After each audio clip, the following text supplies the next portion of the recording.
महानगरपालिकेची स्थापना होऊन तब्बल 40 वर्ष उलटली. तरीही महापालिकेत समाविष्ट झालेल्या 24 खेड्यांना मूलभूत सुविधांसाठी आजही संघर्ष करावा लागत असल्याचा संताप बुधवारी झालेल्या सर्वसाधारण सभेत उसळला. प्रभाग 10च्या नगरसेविका इंदुमती नागरे यांनी देखील पिंपळगाव बहुल्याला विकास निधी मिळण्याची मागणी केली असून नगरसेवकांनी प्रशासनावर थेट आरोप करत खेड्यांच्या विकासाकडे जाणीवपूर्वक दुर्लक्ष होत असल्याचा ठपका ठेवला. खेडे विकास निधी अंतर्गत विकास कामांसाठी तरतूद असतानाही प्रशासकीय काळात ही तरतूद थांबवण्यात आल्यामुळे गावांचा विकास पूर्णपणे ठप्प झाल्याचे स्पष्ट झाले. यावरून सभागृहात जोरदार खडाजंगी पाहायला मिळाल्या. महापौर हिमगौरी आहेर आडके यांच्या अध्यक्षतेखाली झालेल्या बैठकीत अनेक नगरसेवकांनी आपल्या भागासाठी निधीची जोरदार मागणी केली. प्रभाग 10 मधील नगरसेविका इंदुमती नागरे यांनी पिंपळगाव बहुला गावाच्या दयनीय अवस्थेचा मुद्दा आक्रमकपणे मांडला.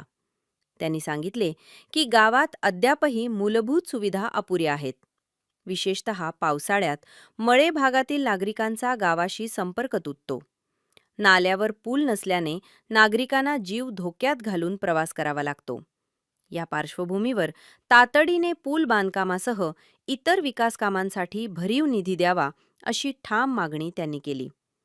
सलग दुसऱ्यांदा निवडून येऊनही गावाच्या विकासासाठी पुरेसा निधी मिळत नसल्याची खंत व्यक्त करत नागरे यांनी प्रशासनावर तीव्र नाराजी व्यक्त केली.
दरम्यान खेड्यांचा विकास हा केवळ आश्वासनांपुरता मर्यादित राहिला असून प्रत्यक्षात काहीच होत नसल्याचा आरोप नगरसेवकांनी केला.